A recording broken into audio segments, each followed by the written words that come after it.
Kalnas nemažas, panašu, šį rytą iššūkiai laukia, nes vienaip ar kitaip reikia atsidurti kitoje pusėje. Nežinau, ar čia jaučiasi mastelis dabar, bet galimai bus ką veiks.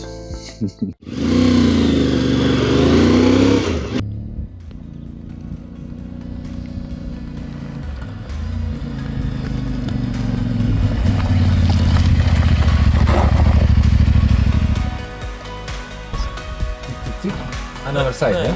Okay. Is the quality good?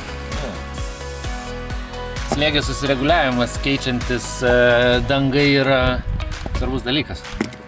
Padanga minkštesnė, patogiau važiuoja, išvažiavus ant asfalto, vėl reikia kažkiek tai kietumo, tai čia tokia nuolatinė dienos procedūra.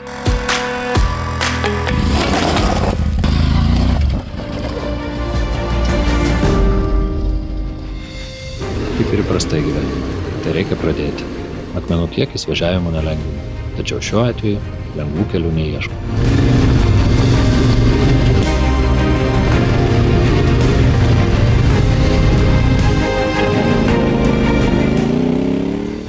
Nu kaip, Jurgi, keliukas, kaip važiuojasi?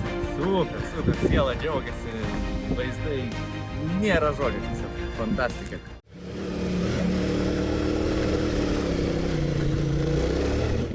Kalno viršūnė pradžioje visuomet atrodo aukštai ir toli, tačiau ją pasiekus automatiškai galvoje sukasi klausimas, kur kelias nuves leidžiantis žemyn.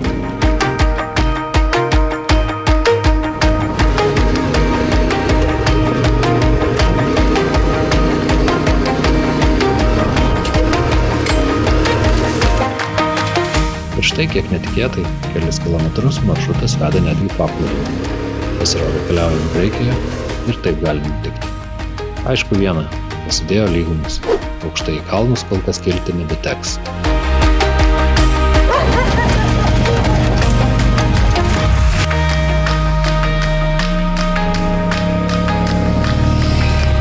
Vaizdai sultingesni vieni už kitus.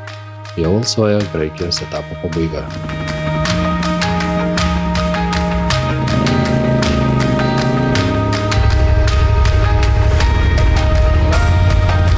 Nuo Atėnų iki Janinos miesto nuvažiavome 940 km.